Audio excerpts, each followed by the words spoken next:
रहीम अस्सलाम वालेकुम। कैसे हैं आप सब? Welcome to my channel SI vlogs. I hope कि आप सब ठीक ठाक होंगे। तो आज मैं बनाने जा रही हूँ नमक पारे। बहुत ही इजी रेसिपी है, बहुत ही कम सामान के साथ ये बन जाते हैं। तो ये मैंने हाफ कप मैदा लिया है और ये मेरे पास हाफ टी स्पून नमक है। ये थोड़ा सा ज़ीरा मसाला है, ये हाफ टी स्पून से भी कम है। और ये मेरे पास कुकिंग ऑयल है और ये मेरे पास पानी है। अब ये नमक और ये ज़ीरा मसाला मैं इसके अंदर ऐड कर दूंगी। बिस्मिल्लाहिर्रहमानिर्रहीम। और थोड़ा सा कुकिंग ऑयल ऐड करूंगी। बिस्मिल्लाहिर्रहमानिर्रहीम।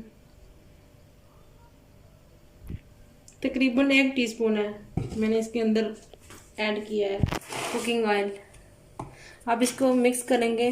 बिस्मिल्लाहिर्रहमानिर्रहीम। सारे मैदे को ऑयल के अंदर इस तरह मिक्स कर लेंगे और थोड़ा थोड़ा पानी डालकर इसको हम मिक्स कर लेंगे। एकदम ज़्यादा पानी नहीं हम डालेंगे क्योंकि ये बहुत ज़्यादा ढीला हो जाएगा। फिर इस तरह थोड़ा थोड़ा पानी डालेंगे और गूंद लेंगे इसको अच्छे से।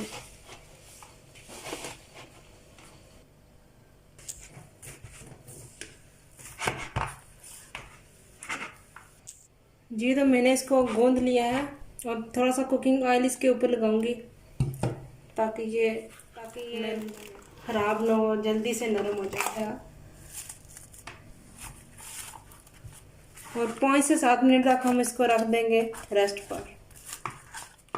जी तो मैंने इसको 5 से 7 मिनट रखा था गूंद कर। अब ये हो गया नरम। अब मैं इसको पकाती हूँ। बिस्मिल्लाहिर्रहमानिर्रहीम। ये देखें अच्छे से नरम हो चुका है ये।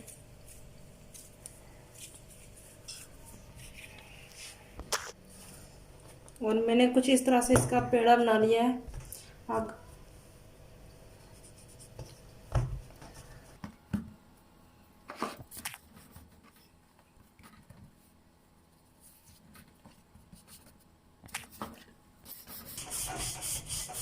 इसकी कुछ इस तरह से बड़ी सी रोटी हम बना लेंगे।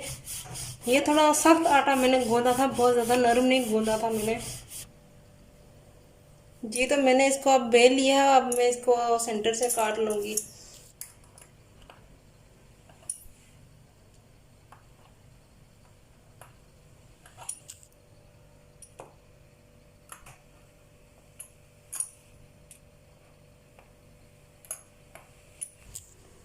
जी तो इनको मैंने काट लिया है कुछ इस तरह से, जिस तरह नमक पारे की शेप बनी होती है।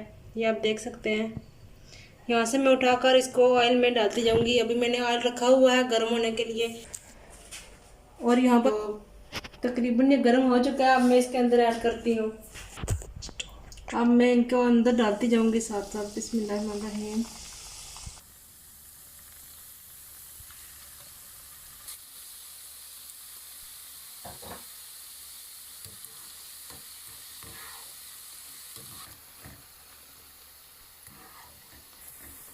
और ये आप देख सकते हैं कि इसके अंदर मैंने कोई बेकिंग सोडा, बेकिंग पाउडर वगैरह कुछ भी ऐड नहीं किया। और फिर भी ये देखें कितने ज़्यादा फूल रहे हैं माशाल्लाह। अगर वीडियो अच्छी लगे तो उसको लाइक ज़रूर किया करें और चैनल को भी सब्सक्राइब किया करें। जी तो हमारे नमक पारे जो हैं वो रेडी हो चुके हैं। ये आप देख सकते हैं कितने क्रिस्पी हैं माशाल्लाह। आप इसकी आवाज़ भी सुन सकते हैं। ये देख सकते हैं आप। बहुत इजी रेसिपी है, आप भी अपने घर में बनाएं और चाय के साथ मेहमानों को भी सर्व करें। बहुत ही अच्छी रेसिपी है, बहुत इजी रेसिपी है ये। और ये आप देख सकते हैं कि कितने क्रिस्पी बने ये देखें आप। ये देखें। उम्मीद करती हूँ कि आपको हमारी ये आज की रेसिपी अच्छी लगी होगी। और अगर अच्छी लगे तो वीडियो को लाइक करना और चैनल को सब्सक्राइब ज़रूर करना और साथ ही लगे बेल आइकन को भी ज़रूर क्लिक किया करें ताकि हमारी हर वीडियो आप तक बर वक्त पहुँच सके। बहुत शुक्रिया।